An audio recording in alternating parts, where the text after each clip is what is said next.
Okay, Janelle. So we were talking about the importance of data, and I'd love to hear your thoughts on what you think is most critical for marketers today. Well, I think one of the things that I see most often with brands is the tendency to put media into market and to not have a clear understanding of what are the goals of that media, and sometimes even what is the overarching goal of the media program.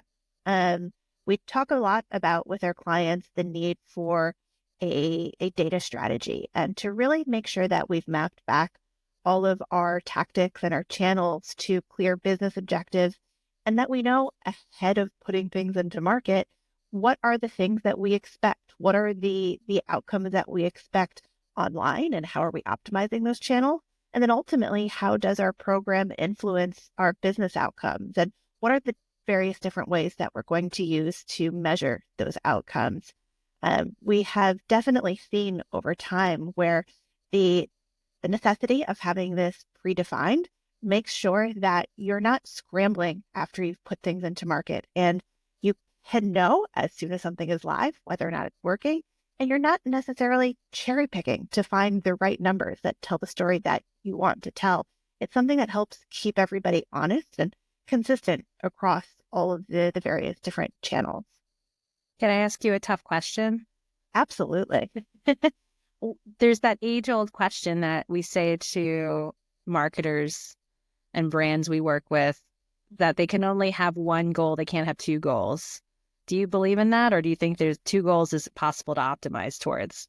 I think you can optimize towards two goals, but you have to know what are the objectives of those goals and to understand, do they conflict with one another? And I think ultimately, I mean, everybody has goals and bonuses and things that they're looking to achieve. And ideally, we know how all of our online objectives are going to map back to whether or not we get our bonus at the end of the year. And sometimes that is multiple different goals. And it's just a question of making sure that you're keeping them straight and you're not sacrificing one for the other. Awesome. And then last question, what advice would you give to marketers to get more informed about data and get more specific about their goals?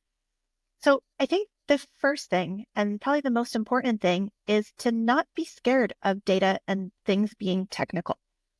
We've definitely seen over the last few years, especially this trend towards data deprecation, basically meaning that the data that we are collecting online shows a less and less complete picture of what actually happened.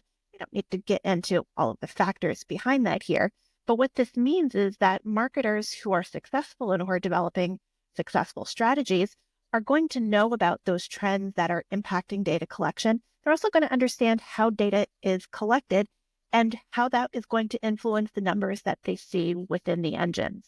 That means that we're also going to be able to partner with our analytics teams more meaningfully to layer in those advanced analyses that are going to be somewhat independent of data deprecation to help us truly measure and to optimize our business. There was a blog post several years ago that kind of took things in a slightly different direction, but I repeat it all the time. There's no such thing as a non-technical marketer. Being technical is a part of our job, and it's part of what helps make us successful. Yeah, definitely that data side along with the art. Well, Absolutely. thanks, Janelle, for all your insight. Thank you.